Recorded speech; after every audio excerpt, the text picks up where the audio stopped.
Hey guys, how are you? Remember last week we read Charlotte's Web chapter 10 and part 1. So today we're going to read part 2 and it starts right here. Ready? Okay. So Charlotte's Web chapter 10 part 2. I'm going to visit Wilbur, Fern announced. They climbed the fence into the lane and walked lazily toward the pig pen. Wilbur heard them coming and got up. Avery noticed the spider web, and coming closer, he saw Charlotte. Hey, look at that big spider, he said. It's tremendous. Leave it alone, commanded Fern. You've got a frog, isn't that enough? That's a fine spider, and I'm going to capture it, said Avery. He took the cover off the candy box. Then he picked up a stick. I'm going to knock that old spider into this box, he said. Wilbur's heart almost stopped when he saw what was going on. This might be the end of Charlotte if the boys succeeded in catching her. You stop it, Avery, cried Fern. Avery put one leg over the fence of the pig pen. He was just about to raise his stick to hit Charlotte when he lost his balance. He swayed and toppled and landed on the edge of Wilbur's trough. The trough tipped up and then came down with a slap. The goose egg was right underneath. There was a dull explosion as the egg broke, and then a horrible smell. Fern screamed. Avery jumped to his feet. The air was filled with the terrible gases and smells from the rotten egg. Templeton, who had been resting in his home, scuttled away into the barn. Good night, screamed Avery. Good night. What a stink. Let's get out of here. Fern was crying. She held her nose and ran toward the house. Avery ran after her, holding his nose. Charlotte felt greatly relieved to see him go.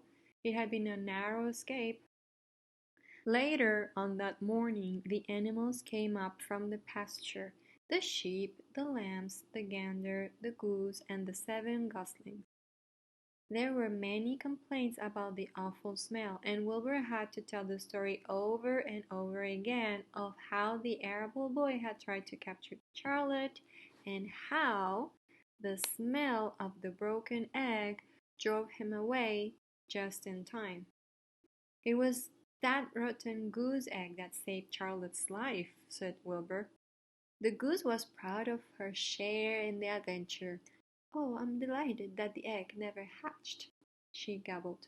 Templeton, of course, was miserable over the loss of his beloved egg, but he couldn't resist boasting. It pays to save things, he said in his surly voice. A rat never knows when something is going to come in handy. I never throw anything away. Well, said one of the lambs, this whole business is all well and good for Charlotte, but what about the rest of us? The smell is unbearable. Who wants to live in a barn that is perfumed with rotten egg? Don't worry, you'll get used to it, said Templeton. He sat up and pulled wisely at his long whiskers, then crept away to pay a visit to the dump. When Lurvy showed up at lunchtime carrying a pail of food for Wilbur, he stopped short a few paces from the picnic. He sniffed the air and made a face. What in thunder, he said, setting the pail down. He picked up the stick that Avery had dropped and pried the trough up. Rats, he said. Phew, I might have known a rat would make a nest under this trough. How I hate a rat! And Lurvy dragged Wilbur's trough across the yard and kicked some dirt into the rat's nest, burying the broken egg and all Templeton's other possessions. Then he picked up the pail. Wilbur stood in the trough, drooling with hunger. Lurvy poured. The slops ran creamily down around the pig's eyes and ears. Wilbur grunted. He gulped and sucked and gulped, making swishing and swooshing noises, anxious to get everything at once. It was a delicious meal. Skim milk, wheat middlings, leftover pancakes, half a donut, the rind of a summer squash, 2 pieces of stale toast, a third of a ginger snap, a fish tail, one orange peel, several noodles from a noodle soup, the scum of a cup of cocoa, an ancient jelly roll, a strip of paper from the lining of the garbage pail, and a spoonful of raspberry jello. Oh my god, it's a heavy lunch. Wilbur ate heartily. He planned to leave half a noodle and a few drops of milk for Templeton. Then he remembered that the rat had been useful in saving Charlotte's life and that Charlotte was trying to save his life. So he left a whole noodle instead of a half. Now that the broken egg was buried, the air cleared and the barn smelled good again. The afternoon passed and evening came. Shadows lengthened. The cool and kindly breath of evening entered through doors and windows. Astride her web, Charlotte sat moodily, eating a horsefly and thinking about the future. After a while she bestirred herself. She descended to the center of the web, and there she began to cut some of her lines. She worked slowly but steadily while the other creatures drowsed. None of the others, not even the goose, noticed that she was at work. Deep in his soft bed, Wilbur snoozed. Over in their favorite corner, the goslings whistled a night song.